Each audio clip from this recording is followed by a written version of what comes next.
No,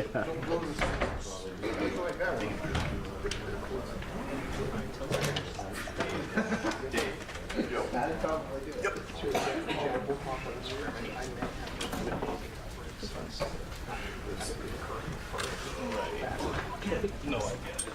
That makes sense. Do they play on Saturday? So, I mean, it's 4 p.m. But they usually go to practice.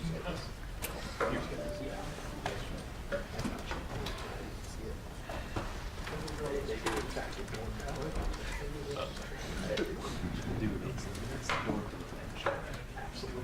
She's going from 40 and 25.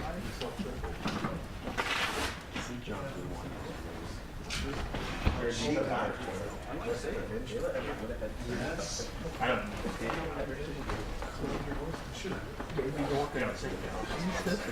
Did she not leave? Why would she leave? Well, you must want it. Or she would have asked about it. Well, I was thinking about it.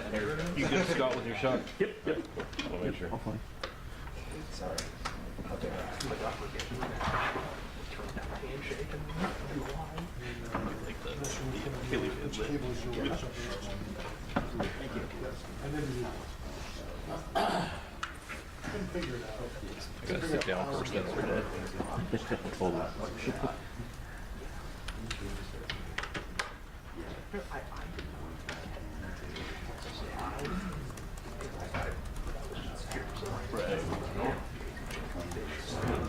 Oh, shoot. That sounds like right before. Should be. Oh. No. Because they do.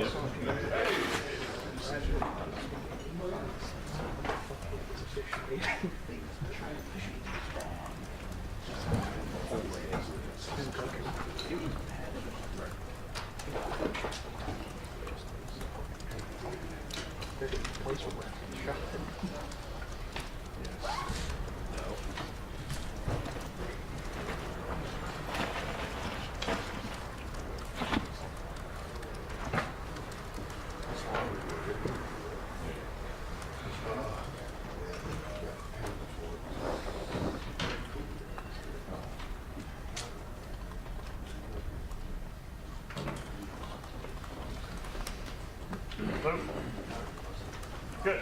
About press box about to start. We'd sit here if they just never came back to us. Also, I mean, we've been waiting here forever. Jerry just doesn't answer any texts. They just here without any information.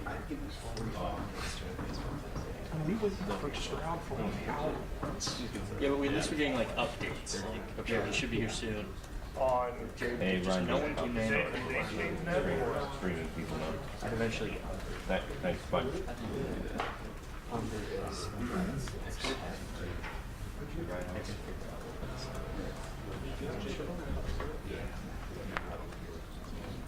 But you haven't done it in the native inside Twitter yet, right?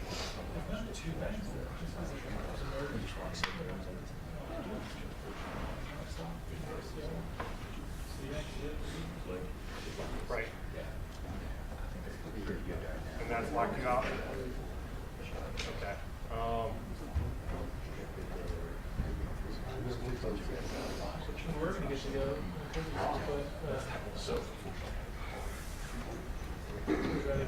All your other but you're able to get into like so you change I just was like, then sucks. But everything else went away? oh, Jaden Ballard. Oh, it's tweet there. Oh, I don't know.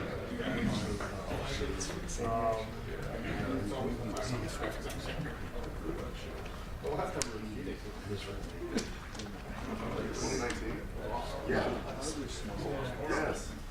I'd say before we left, he's like, what is it called? Oh, wait a minute. He's never been. But then tweet that. And it rains almost every day. Yes. So where are we at close? I don't think it's like halfway to Valley of the Rain. Yeah. Right.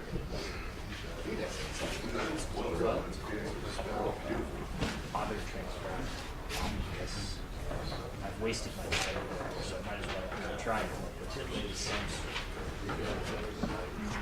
Oh, so you can get on Twitter, rowing.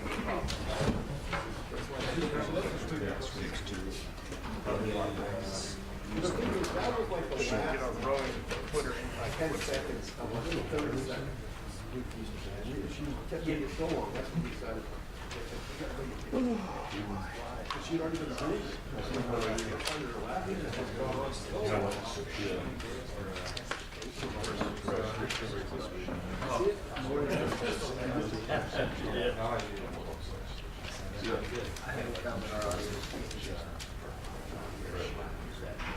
You have to do like that? Okay. Send it Yeah. You know who the email is for that? I think I have it. Pretty cool.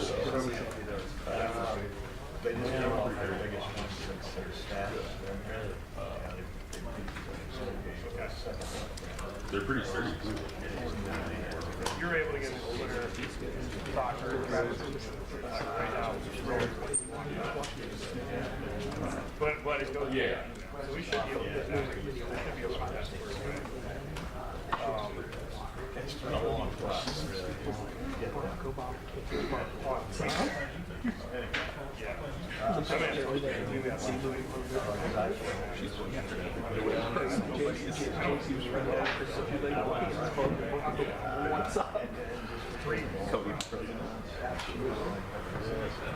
Let me touch it if I sit down. That's the magic. What you just said. Seriously. No, she's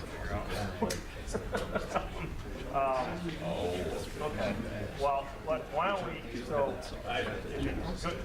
go into your email on rowing should be fine. Telling you everybody locks out. Okay. Yeah, hang tight on that. See if you can try it. You cannot.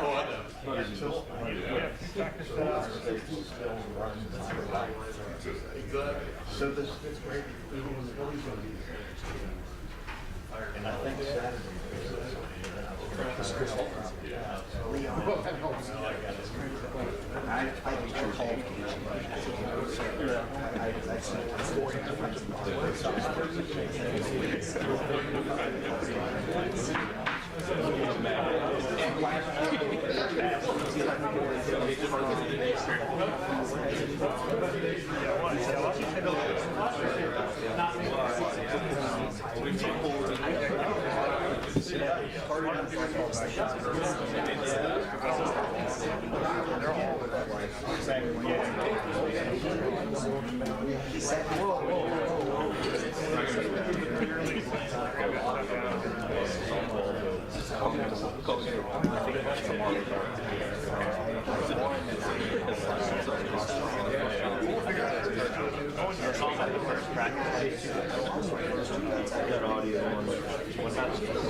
Went away. Okay, yeah.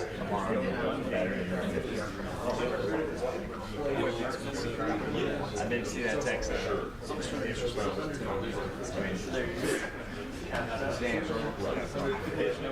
right, yeah, no, I'm gonna call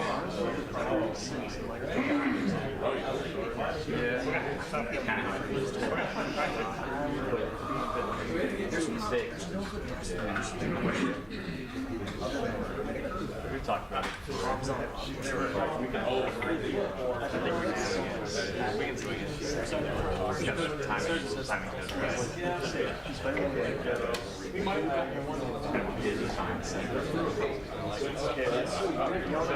But the first practice.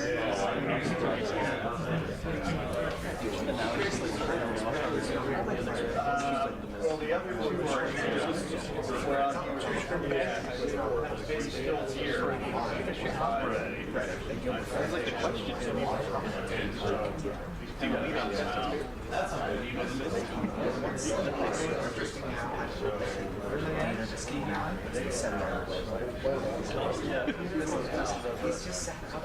So he does this like his last three years. Half the time and then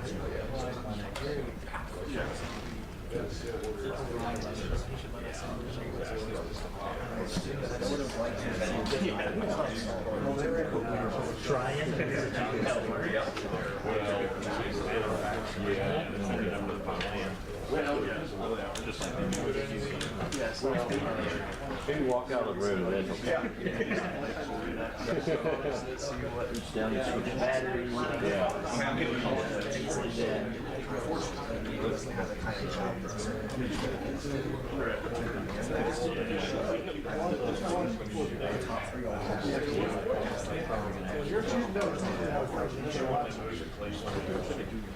The girl that came back with me.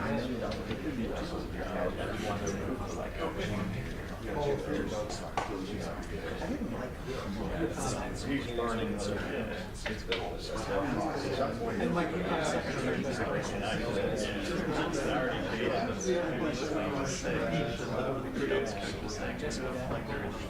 That was in the British. I never seen. Get out of exactly. One in between. Yeah. I think that was one of the Chantel came in right after somebody else. Maybe it was. Yeah. It was either back to back or like Jess was. Yeah. I guess it was. I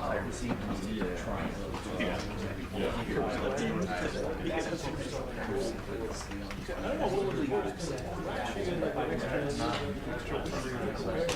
at like 2 a.m.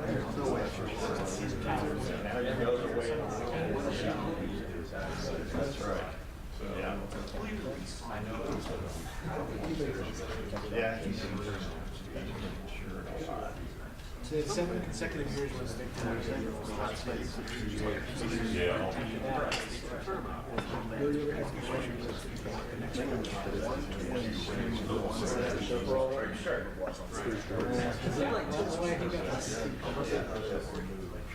But they did have a bunch of big things.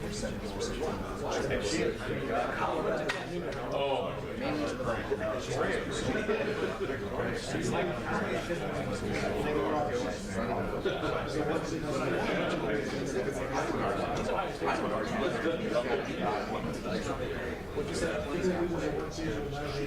Yeah, that was Boston College. So 6. Foster, that was his best team. He claims that was like a bad matchup. Pull out.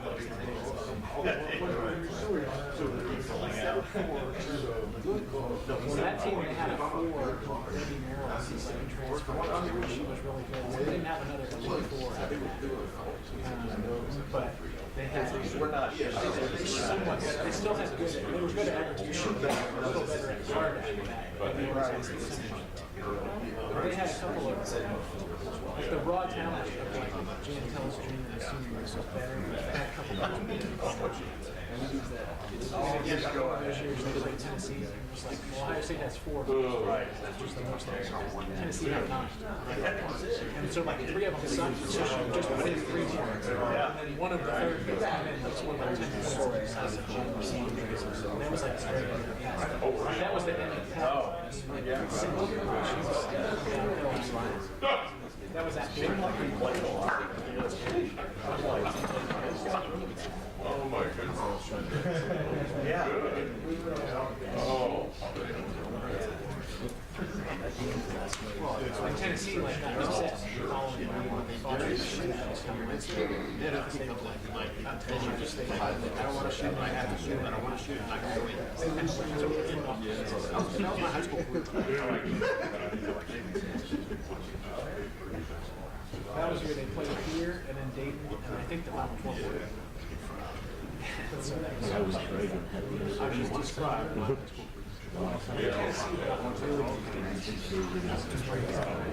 kids are.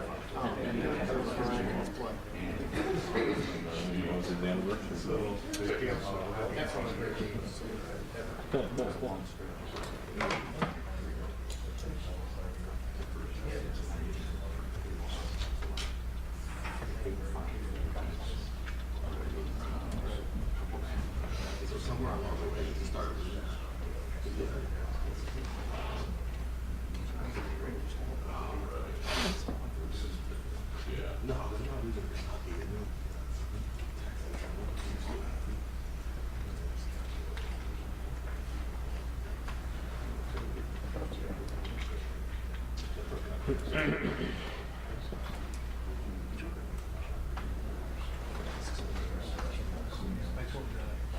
Dan we were making history, he's still on the cover of the basketball side.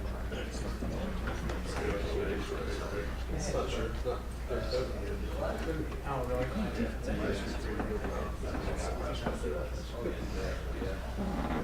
Just seems surprised they let people be that close. Well, those are like COVID. Direct shot. I was sitting next to you. It was a direct shot. Somebody like deflected it, so it was like also like it wasn't like you missed a long like you got deflected. So it was like 4 feet away. And he was just kind of saying, "No, oh shit, no." And I was like, "Oh, how much did you do?"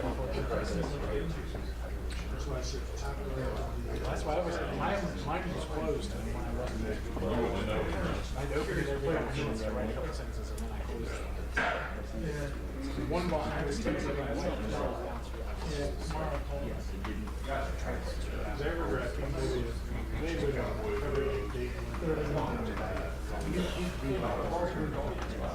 I was at his, it was in India when it was the championship.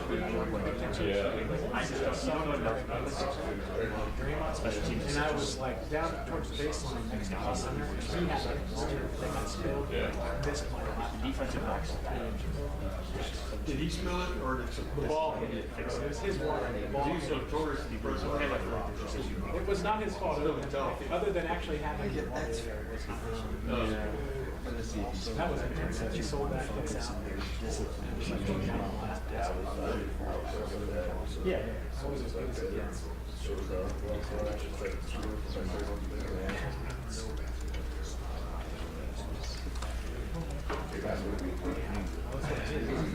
Close game, it was competitive.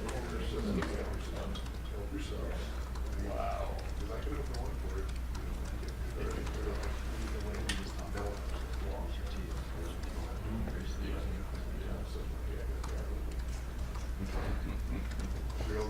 Yeah.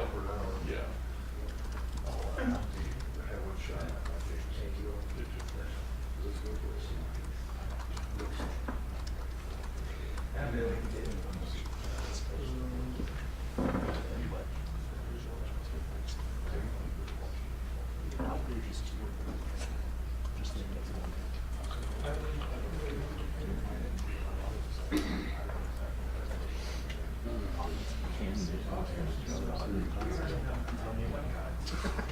I've seen that where pro guys will do that just to try to get another shot. Yeah. But you know, it's historical.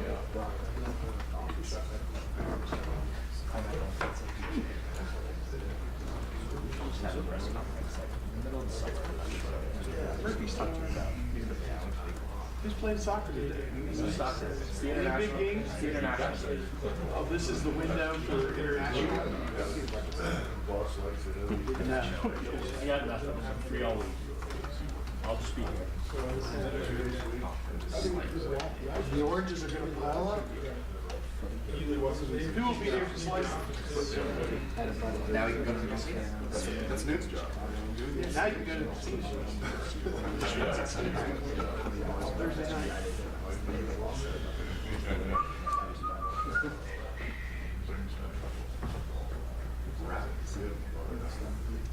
How was he? Was he doing good out there? Great. I don't know why we don't think he's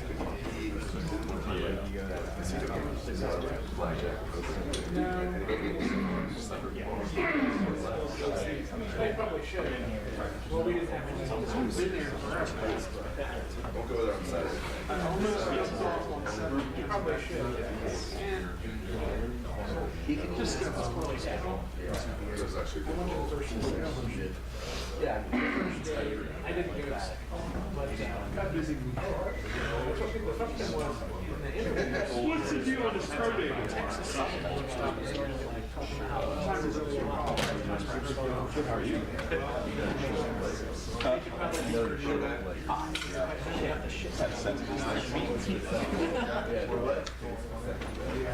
You're a tournament. You need a bird.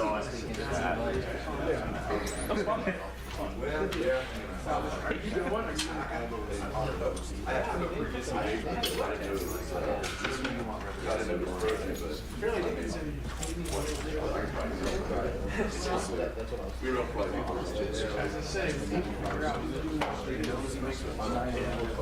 First star, this is over.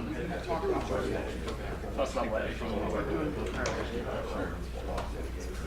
When Texas Southern started, I assume.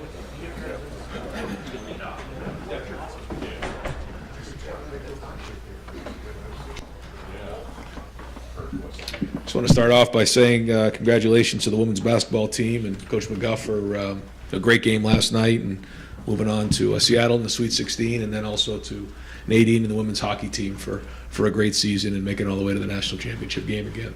Great. Thank you, Coach. We'll open up the floor for questions. Front row, Dave Biddle, 24/7 Sports. Ryan, I know it's just 3 days of practice, but can you get into the competition center and right tackle? You have Vic and Carson at center, and then Tiger and Zen at right tackle. First day in pads today. I'll get on the film and take a look at it. I think, so far I've been impressed with the way Carson's come out and competed early on. Vic is learning the offense. I think he would tell you that, practicing every day at Ohio State is something that he's adjusting to, but has ability, has athleticism, got a great attitude. So I think we'll see the best football out of him as we get closer to the middle of spring practice. But so far I've been pretty pleased with what's going on at center. And right tackle? Yeah, right tackle. It's still too hard to tell, I think, there. Again, it's our first day in pad, so it's going to be hard to really give you a lot of evaluation. We'll get going with a bunch of inside drill on Thursday and probably get after it in a little bit of a scrimmage setting on Saturday at times. So I think coming off the week we'll have a better feel for it. But so far, there's been some good things. There's been some things that we want to get better at, certainly. But we'll take a look at the film today with the pads on. Because when we don't have pads on, it's very difficult. I think guys have to take care of each other, learn how to practice without pads the first 2 days. But had them on today, and there was a lot of good things out there. Right behind him, Stephen Means, Cleveland.com. Right, through these first few practices, are these guys, are there guys in the secondary that maybe stood out to you, and how do you taper that with also these other two quarterbacks who are trying to, battle for starting job here? It's hard right now to say who was really standing out, but I think Denzel and Jordan and Davidson's been in there, Jair, they've got their hands on balls. I think just as a group right now, they're competing, they're challenging. And I don't think we could ask for a better start of spring practice coming off the first 3 days. So we'll see as we get towards the middle. Like I said, I can probably give you a better evaluation as we get closer to the middle of spring practice and then towards the end of where guys are at. But I just like their attitude. I like their competitiveness. It's it's a bunch of guys working on the perimeter every day, and that's what we want. We want to be really competitive this spring in everything we do. And, as we get going here with the pads, we'll be in more winner-loser situations, and that's what we want. Fourth row middle, Pat Murphy, 24/7 Sports. Ryan, the first day we did this, I asked you about your two transfer defensive backs, Jahad and Davidson. I'm curious, now that you've seen them in the building a bit more, how they're fitting in, what you like about what they've brought so far. Yeah, I think they are fitting in well. When you come to Ohio State, you don't just jump into that locker room and think that you're going to get the respect of the teammates just because you walk into the locker room. You have to earn it. I think both of them have done that through, winter workouts, mat drills, and now into the third day of practice. They've worked. I think that anytime you're in that type of situation, you have to kind of work your way into it. You kind of, you're seen before you're heard, and they're doing that right now. Again, where does it go into practice 7, 8, 9, 10? We'll see. But so far, I've been pleased with not only their attitudes, but their ability to help us this upcoming season. Right next door, Andy Anders, Buckeye Sports Bulletin. So obviously a big part of the spring too is evaluating Brian Hartline as a play caller, and you've talked about putting him in those situations in practice. But when you're evaluating someone as a play caller, how do you go about that? Is it maybe is it like having a cheat sheet of plays that should be called in certain situations? Is it just letting him call plays and seeing the success of those plays? What is that evaluation process? Yeah, you don't really know until you get into a game how that works, but we're going to try this with these next couple weeks to try to get some game type situations and get that going. But a big part of it right now in the first 10 practices is installing his fundamentals, and then we try to start playing the game more. But when you don't have red zone in, third down, short yardage, those type of situations in, it's hard to get into those type of game situations. So we'll typically script a lot of what we do. And we're only into day 3 here. And today was our first day in pads coming off of spring break. So we've been pretty basic. We're really working on fundamentals, hand placement, pad level, those type of things, ball security. And then as we get into more situational stuff, then we have our full game plan and we can get into that stuff. So, and the best you can do is just kind of get out there and call it and just see what happens and try to change the situation the best you can, but you don't quite really get a feel for it till you're in a game. Front row middle, Joey Kaufman, Columbus Dispatch. When we look to see Saturday scrimmage, I never told this, but time till then. But what do you want to see out of the scrimmage? Do you have any idea how it's going to be formatted? No, we're going to talk about it as a staff in terms of exactly how we're going to do it. We'll see how we come out of Thursday. That's a big part of it too, is the injuries and how many guys we have at what positions. We'll try to figure out how many reps we want to get each guy, but we want to tackle to the ground and with certain guys. One thing about spring practice, the more you think about it, and with COVID and everything that's gone on the last couple of years, you have guys who've been in the program for 4 years, for 5 years, then you have guys who should be finishing up their senior year of high school. So you have different variety of experiences and age groups. So trying to figure out what's right for each guy is where, this time of year you got to do a great job of. Some guys have played a bunch of football. They've had thousands of snaps in games. Other guys have never done it before. So what we want to do is get a lot of those younger guys a bunch of game reps, see who can tackle, see who's going to make plays, give them an opportunity to go put it on the field. So we'll be very basic in what we're doing schematically, but just allow them to go play and then grade the film and see where we're at. And to clarify earlier, as far as Brian Collins played a game like that, is that Saturday's scrimmage? We haven't really talked about it, but yeah, probably we'll kind of put a little game plan together and let them call and see how it goes. We'll go back row, Bill Landis, Rivals, the podcast. Ryan, you've talked about quarterback creativity and play extension and how important that can be. How much does that factor into your evaluations right now, and how do you get a good evaluation of that in a controlled practice setting when the quarterbacks aren't live and the pass rush isn't exactly what they've experienced maybe today? The evaluation of the quarterbacks? Yeah. The best I can tell you, it's a great question, is just based on experience, trying to compare and contrast based on quarterbacks we've had in the past, what it's looked like, the decision-making process, trying to put them in as many game-like situations as possible. A third down, red zone. But to be honest with you, you really don't know until you get into a game. You don't. I was talking to CJ about it out there. He was at practice, and that first Minnesota game, what that was like, and the ups and downs of that one. And a big part of it is getting your confidence. But I think you want to identify the things they do well, and then really emphasize those, and then recognize what the areas that need to be improved, and try to make sure that we're addressing those, and just try to get the guys better every day. And over time, it seems to always kind of shake itself out. But we're into day 3, and there was some good things out there today. When you have to, I guess, have that projection kind of baked in that you don't know until a game is in front of you, does that sit in the back of your mind? Yeah. Am I really making the right choice without knowing what these guys are going to look like when it's live action? Yeah. You never know. You try to do the best you can, and when you have somebody that's played a whole year, you certainly sleep a little bit better at night. When you have somebody who hasn't, then you don't. But that's college football, and I think it's been exciting to develop young quarterbacks and new quarterbacks here the last couple of years. When you had Justin and even Dwayne, that was his first year playing, and then CJ 2 years ago. But the frustrating thing is you only get them for a couple of years, and then they move on to the NFL. But that's a good problem to have. Right next door, Spencer Holbrook, Letterman Road.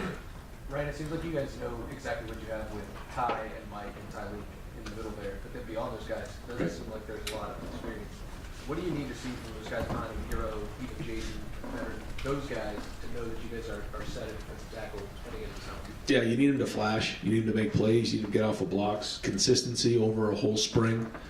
I think that's one of the things about playing in the D-line that's probably talked about, not enough, is the sustaining a certain level of play for an extended period of time. Play 7, 8, 9 of a drive. playing into the fourth quarter. And you want to see the ability of guys to make plays and flash, and that's great. But can you consistently put days back to back? Can you consistently put plays back to back over time? And that's what we need. We need to see that consistency. Over here to the right, Justin Holbrook, WCMH. Jim said when we talked to him a couple weeks ago that he shifted his focus from teaching to competition this spring. Have you seen that manifest itself? And if you haven't yet, what are you looking for in those terms? What you want to see from competition that he's going to provide your offense? Yeah, we're trying to find as many ways that we can to create winner or loser situations. We're starting practice right after stretch with winner or loser situations. As the pads are on, we're going to find as many ways as possible to do that. Because I think, we all work hard, and working hard gives us a chance, but the difference between that and competing is there's a winner and a loser every time you compete. So, year one, on defense, installing it, trying to install the defense and get it taught, make sure you know what you're doing. And now it's more of an emphasis on how to do it, except for the younger guys. But for the older guys now, we have a bunch of experience coming back there, which is great. But how many times can we put them in competitive situations to go play? And that's what we're trying to do, whether it's at a position or as an offensive defense. Right, Clay Hall, WSYX. I'm curious about Pro Day and what you feel your role is on that day. Is it schmoozing scouts? Is it answering their questions? Is it trying to calm your guys down?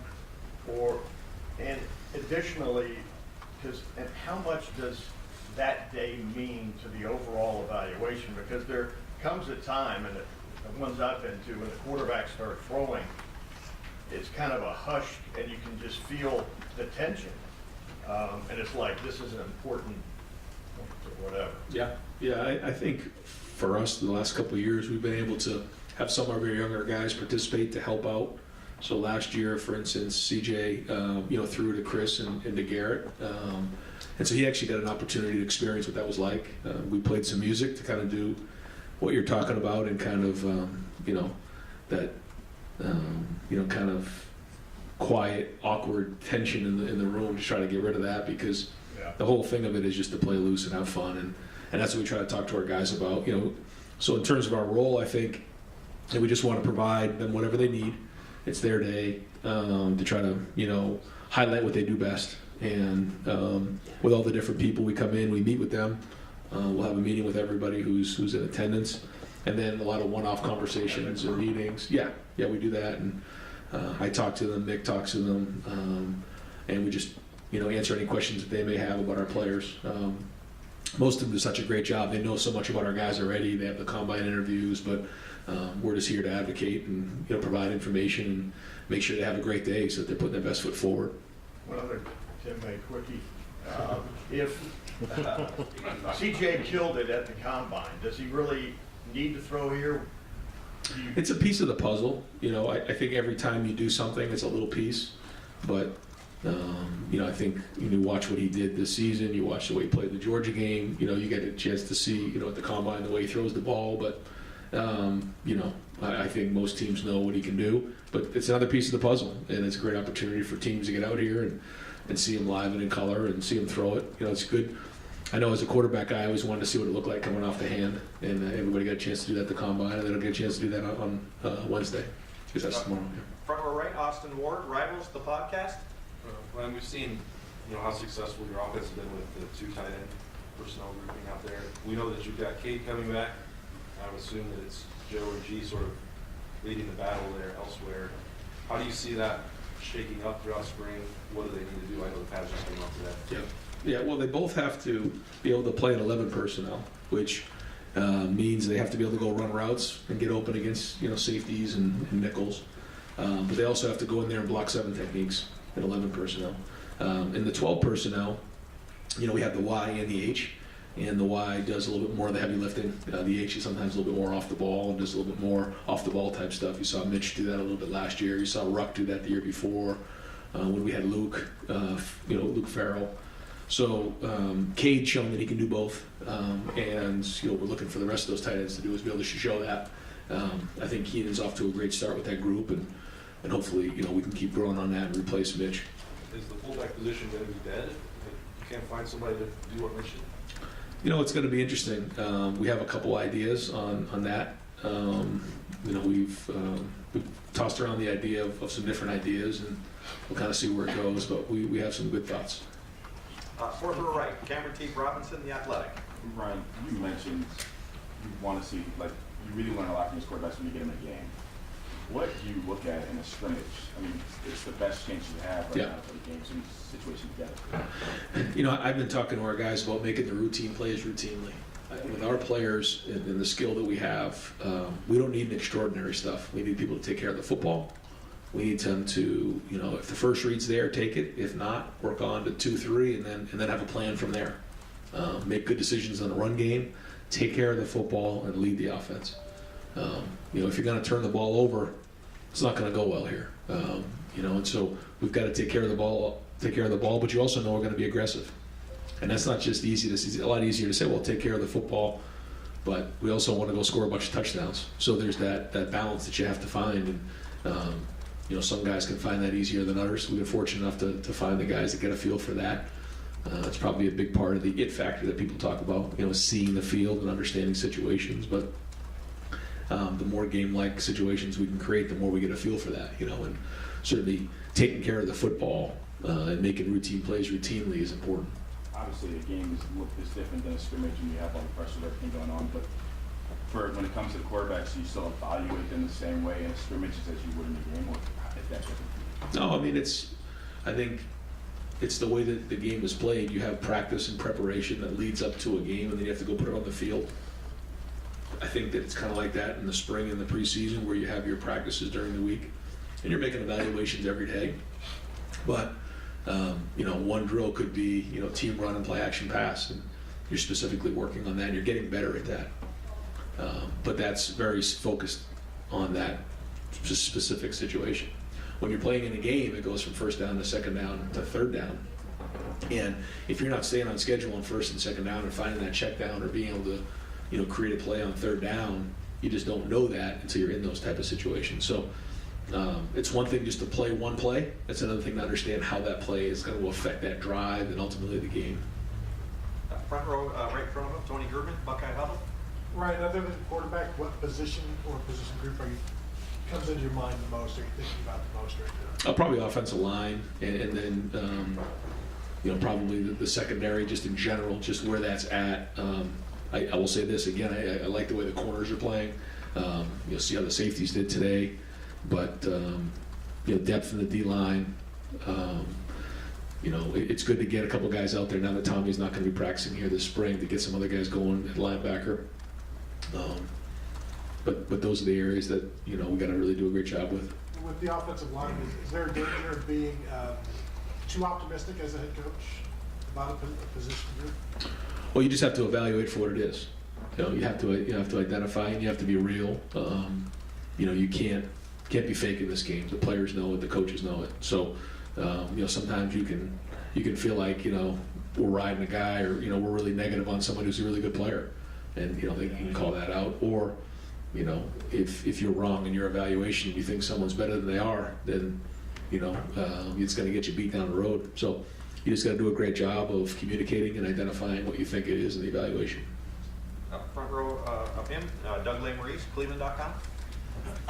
Ryan, how the different quarterbacks you've had here, from JT to Dwayne to Justin to CJ, how has your view of the quarterback position evolved in your time here? Or with Ryan Day, who showed up the first day you were here in 2017, talk about what you need to do to be a successful quarterback the same way that you talk about it today? Probably. I think the game is changing, but to your point, I don't think that what you look for in a quarterback really has. You have to be able to do stuff with your feet. You have to be able to create a little bit, in and out of the pocket. You have to at least be a threat in the run game. That has to be a part of what you do. I think it's important to do that. But you also have to be able to throw the football in the pocket on third down in the red zone. Be able to push the ball down the field and play action pass. So I think all those things are important on the field, and then the leadership part of it is critical. So no, I don't think that's changed. But I do think the more you look at the quarterbacks who are making it in the NFL and at the highest level of college football, they they can move their feet. They can create, they can extend plays. Just thinking about the playoffs in college, thinking about the playoffs in the NFL. I mean, almost all those guys could do that. I think that's important. But I think we talked about that, probably 5, 10, 20 years ago. But I think the more and more it's becoming part of the reality. And in the NFL, if you draft a young guy, you might have him for a decade. Yeah. You can build an offense around that guy. Like, hey, Yep. it's not what I would normally do, but we're locked into this guy. Here, as you said, you get a year or two.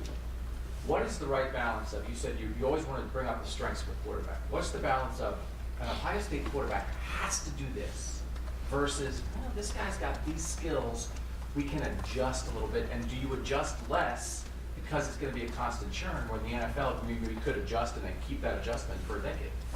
Yeah, I think the first thing is they have to be able to compete. They have to be high competitors because of what it takes to be the quarterback at Ohio State. You have to be highly competitive. I think the other thing is you're looking for some sort of extraordinary trait. When you think about the different quarterbacks we've had, even just going back to, with Braxton and Cardell, JT, Dwayne, Justin, CJ, when Joe was here, I mean, they all had extraordinary traits. And I think that's important. And then you try to, emphasize those traits.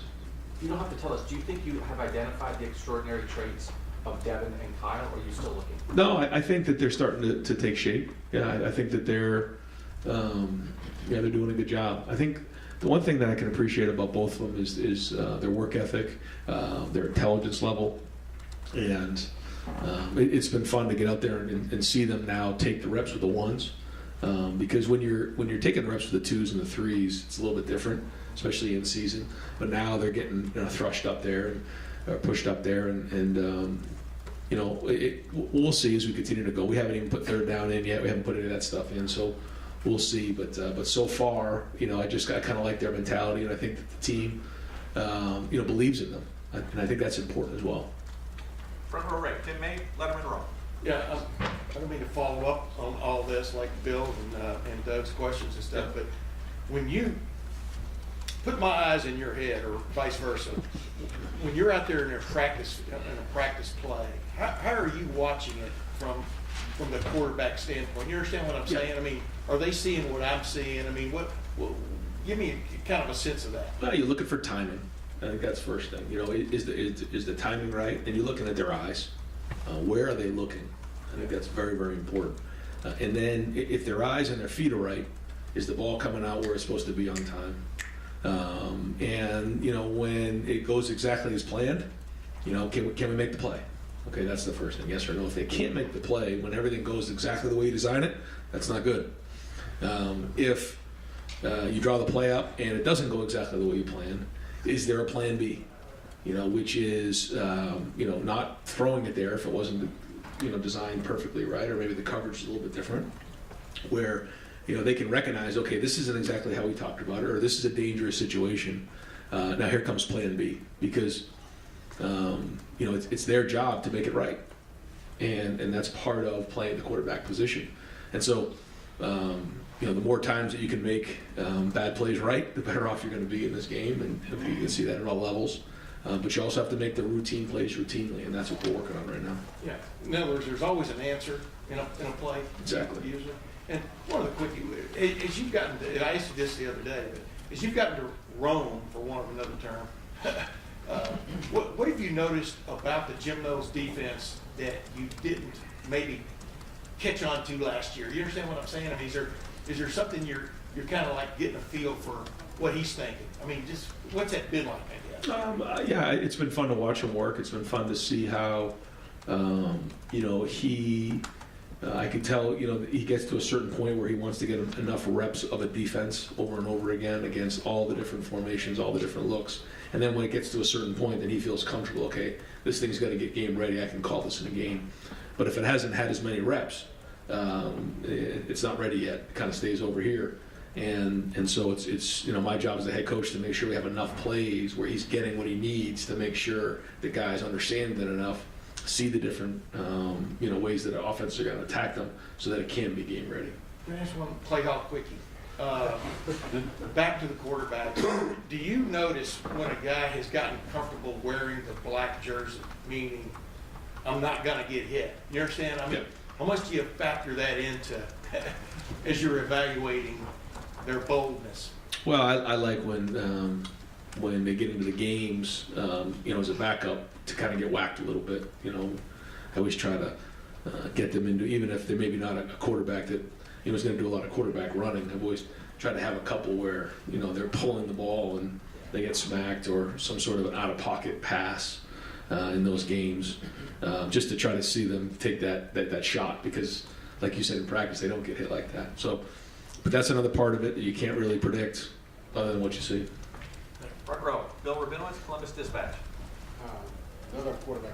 I'll ask what Doug did want to ask. What are the extraordinary traits that you've seen from Devin, Thor, and Kyle? I probably won't get into that right now. I'll probably wait till we get to a little bit midway through, or maybe towards the end of spring, and kind of see where it goes.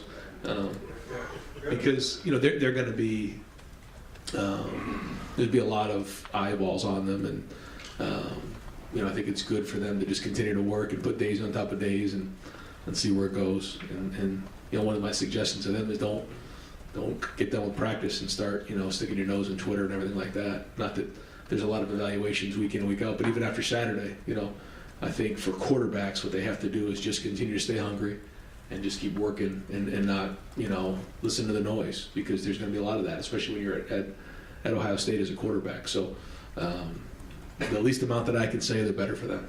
That didn't count as a question. Completely different. You guys are going to owe Jerry some beers, I think, after this. You had Big Ten meetings with coaches, right? Yeah.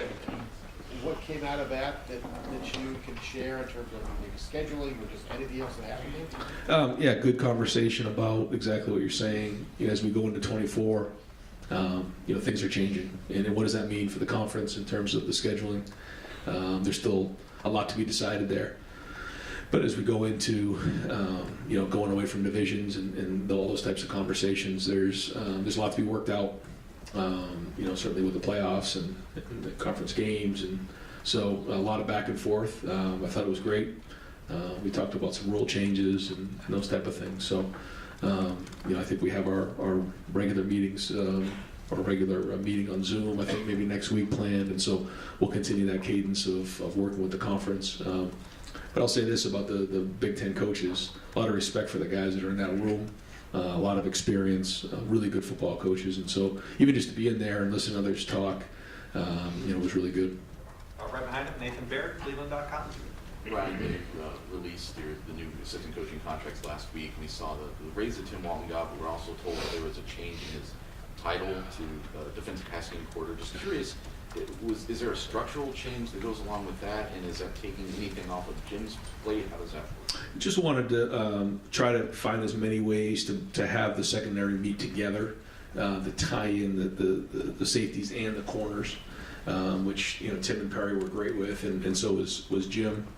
And so anytime you do that, you just have to make sure you delineate how things are going to go in terms of chain of command. But Tim's experience speaks for itself, and not much is going to change, but they are going to do some more meeting together as a group, and I felt like it was appropriate to kind of put that that job description for Tim, and so he'll kind of run with it, and then hopefully we can get everybody on the same page before sometimes we leave meetings and then it goes to individual meetings, because there's pluses and minuses to both. And I think Jim does a great job with the unit meeting, and both coaches do a great job individually, but I think there's times where they all need to be together in a room just to communicate and hear things from one voice. And last year, the assistant salary pool, we believe, was the biggest in the country, and it looks like it might be again this year. Is that something that's important to you? Does that have not to mix my terms, but a currency when you're out in recruiting or talking to other coaches? Well, we always feel like we should have the best at Ohio State, and we can attract the best, and with the board and with Gene's support, we've been able to do that, and they deserve to be compensated that way, and try to go to bat for the guys. They work really hard, and so we'll continue to do that. But just like anywhere else, we expect to be the best in the country and everything, and so we're fortunate enough to be able to get the best. We have time for two more. Third row, Dan Hope, 11 Warriors. Ryan, you mentioned CJ participating in Pro Day last year. Are any of the current players this year going to be participating in Pro Day? Yes, yeah, there's going to be a few. I know that receiver, I'm pretty sure that Marvin, Xavier, Jane Ballard is going to work out. I don't know exactly all of them, but I'm pretty sure those three are going to help with CJ. What do you think those guys can get out of that experience? Yeah, kind of what we've done in the past, where I believe Garrett and Chris helped work out with, maybe even Jackson helped out with Justin a couple years ago, and then CJ helped out with the guys last year. And maybe even I think Cade might be catching some passes for him. It'll work out at tight end. But I think it just allows them the opportunity to get a feel for what that's like. Like Clay was mentioning, sometimes it can be kind of awkward just kind of being out there and running routes and catching, but just relaxing, getting a feel for it. So when they do it next year, it won't be the first time. And final questions, second row left, Steve Hellwagen, 24/7 Sports. Yeah, Coach, maybe this is better for Coach Knowles, but his defense, 3 safeties and 2 corners predominantly. Is there a school of thought that when it is a 3rd and long, it's a passing situation, could you be better served to put a corner in and take one of the safeties out? Because some of the big hits in those situations have come against safeties kind of put in tough cover situations. Maybe it's been depth at corner that you haven't had, I don't know, but is there any discussion about that maybe what's good for 1st and 2nd down may not be the best for 3rd down? Yes, yeah, for sure. I think that what we're looking for in that nickel position is different than the safety position. So we have our 2 safeties, and then we have that nickel. That nickel really should be similar to a corner. So I think that's important. But I do think, to your point, there are some situations, especially on 3rd down, where if we feel like we have our best or 3rd best cover guy, if we have that, which with all of our injuries last year, to your point, I don't think we ever really got to be able to go down that road. Yeah, Tanner was kind of there, and then Cam got hurt, so we didn't quite have the opportunity to do that. But yeah, on 3rd down, bringing in your best cover guy definitely makes sense. And then also maybe on 3rd long, taking out one of your linebackers and going to a dime package is certainly something that we'll be considering. Coach, thank you very much. Yeah, thanks, guys. Okay. Thanks, Jerry. Thanks, Jerry. So, all these questions answered, we don't need to even come back on Saturday.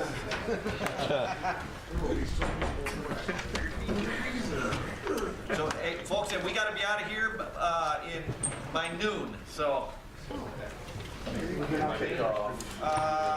yeah, you can do some stuff out there. Dude, stay at this end if you don't mind. I know we're